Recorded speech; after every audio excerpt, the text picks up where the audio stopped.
once again.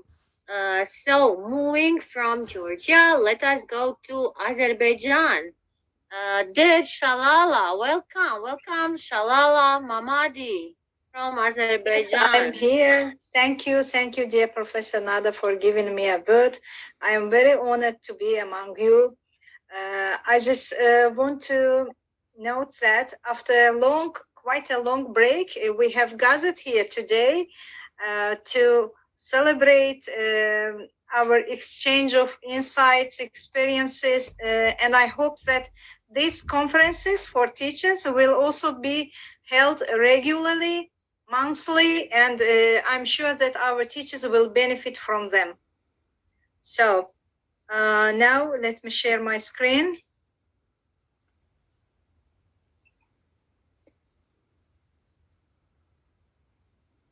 Okay, can you see it? Not yet.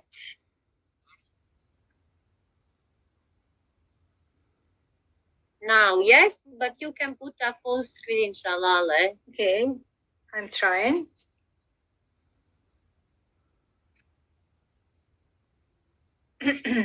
Okay, so my topic is called UNESCO Standards in Education. Okay, when I, okay, you know that UNESCO is a UN specialized agency organization which deals with issues in the field of culture, science, and education. And it started its official activities on November 4th, 1946. The main functions of UNESCO. Among the main functions, we can name these functions to ensure the respect for the fundamental human rights and freedoms, justice and the law, as declared in the UN Declaration for All People, regardless of race, religion, gender. And also, this organization tries to contribute to strengthening of peace and security by expanding cooperation between nations in the fields of education, science, and culture. And there are some key points on education in UNESCO documents. For example, contribution to the achievement of the UN Sustainable Development Goals.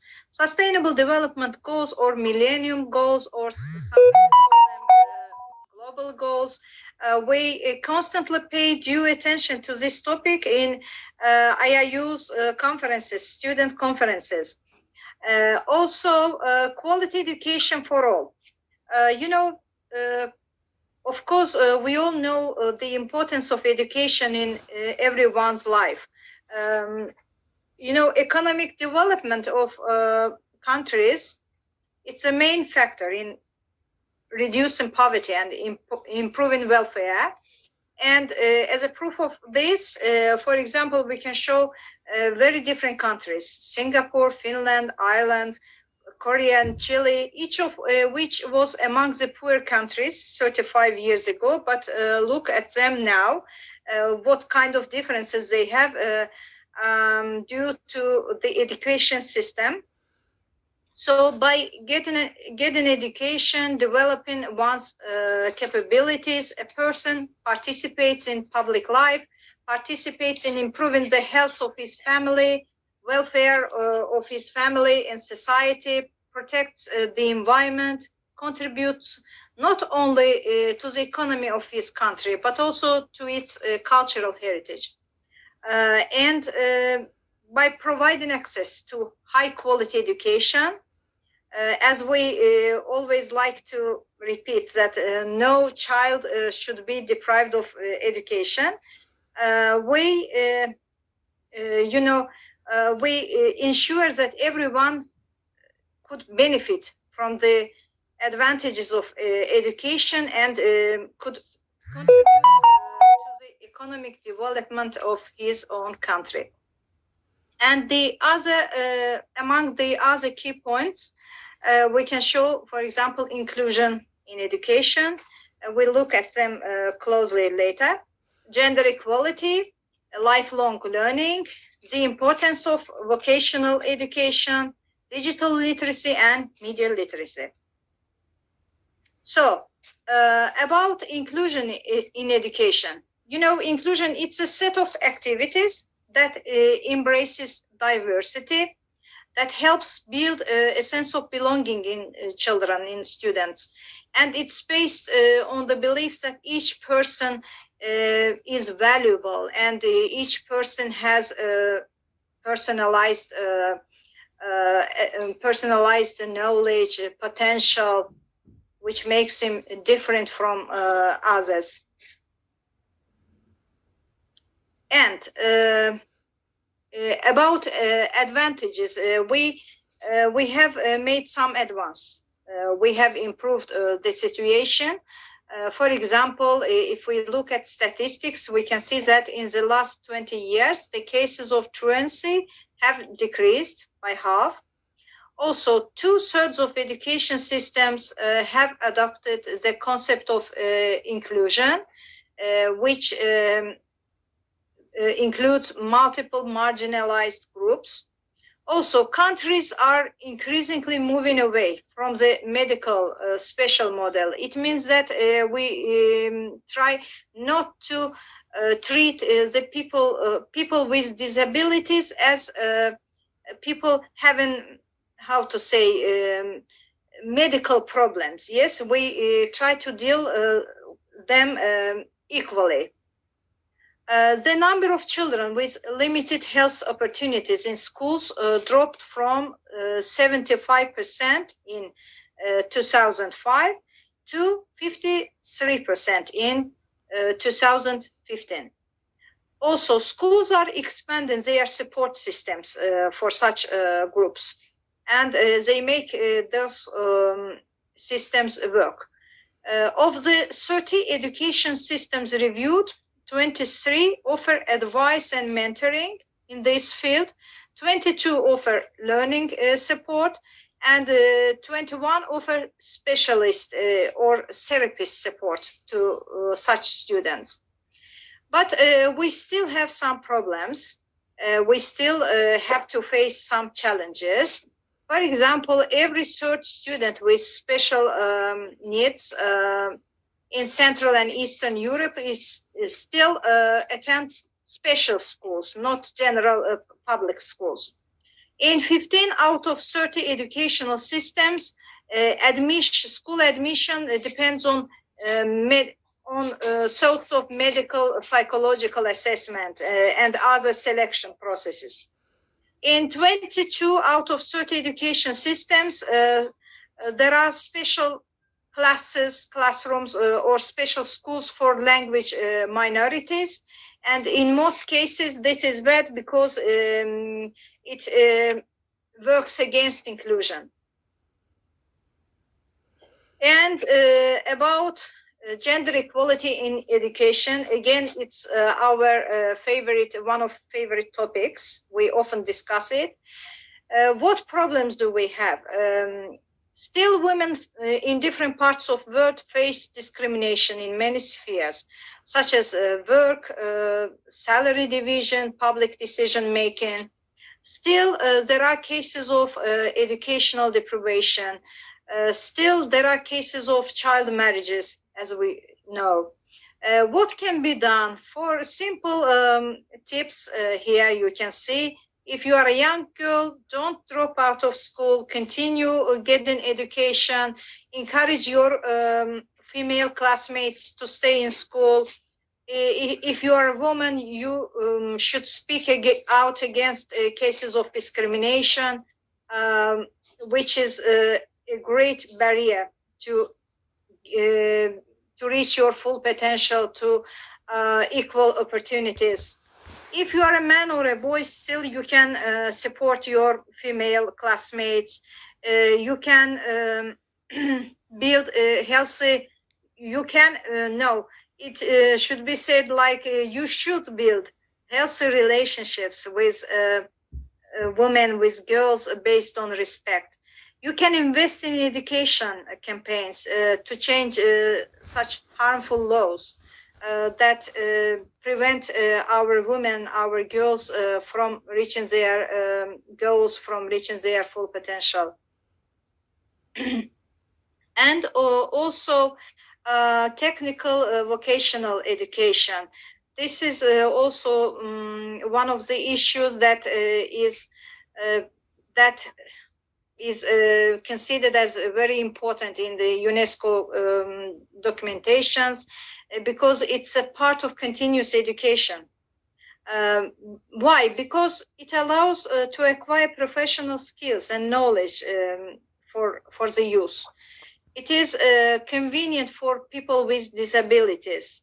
It empowers them to earn money, to become independent, to find job places, to grow socially. It's convenient for economically vulnerable groups of the population. And about digital literacy, ICT, information communication technologies. There is a quote from the UNESCO report on education in and for the information society, and it says that ICT is a tool that provides people with opportunities, changing, improving education. So here we should pay attention to these three stages: technical literacy, deepening of knowledge, and creating knowledge. Technical literacy, the main goal of this approach is to prepare our students, our citizens, and labor forces to acquire new knowledge, to have some basic technology knowledge necessary for social development and to increase the efficiency of their work for the sake of economy.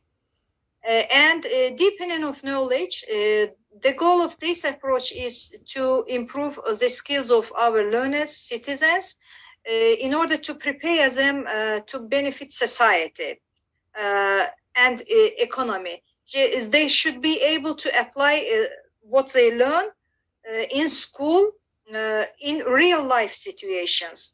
They should be able to solve real world problems.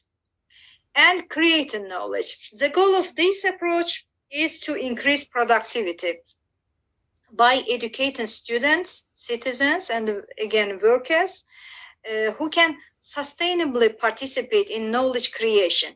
In other words, simply put, they at the end of this stage, they should become lifelong learners. They can educate themselves later. So it's a part of 21st century skills as well. And media literacy. Media literacy is also very essential part of 21st century skills. About media literacy indicators, what are they? Being aware of your information needs, being able to find information and evaluating its quality, searching and storing information, finding ethical ways and efficient ways to use information, and applying information to acquire and transmit your knowledge. So, how can we demonstrate our media literacy skills in practice? It's very simple.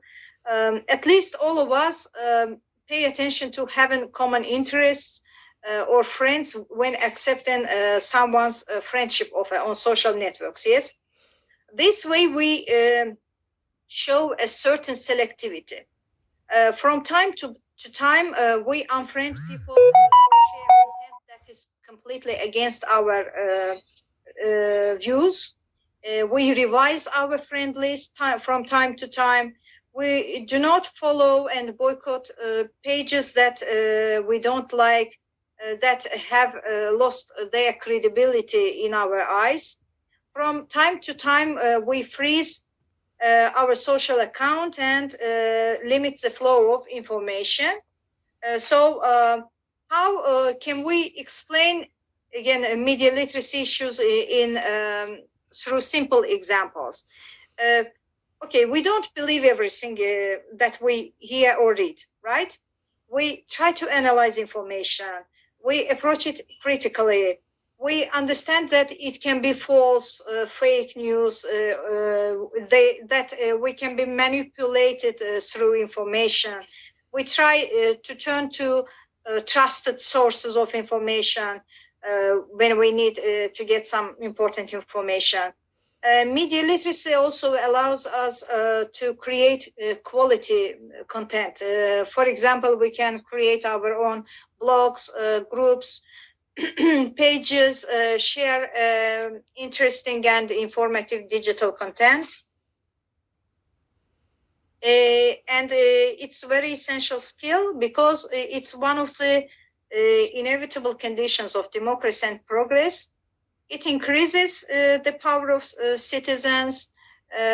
We gain the understanding of how, where, from whom, and when we can find, search for, and obtain information that we are interested in.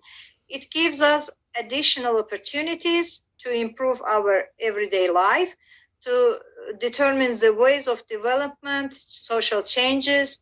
In other words, we can define our own lives ourselves. And that's all from me today. Great, Shalala. Wonderful. I hope you liked it.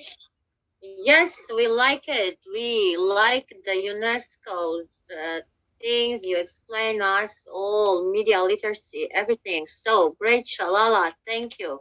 Thank you for sharing it with us. Now I want to call my dear friend. Where is he?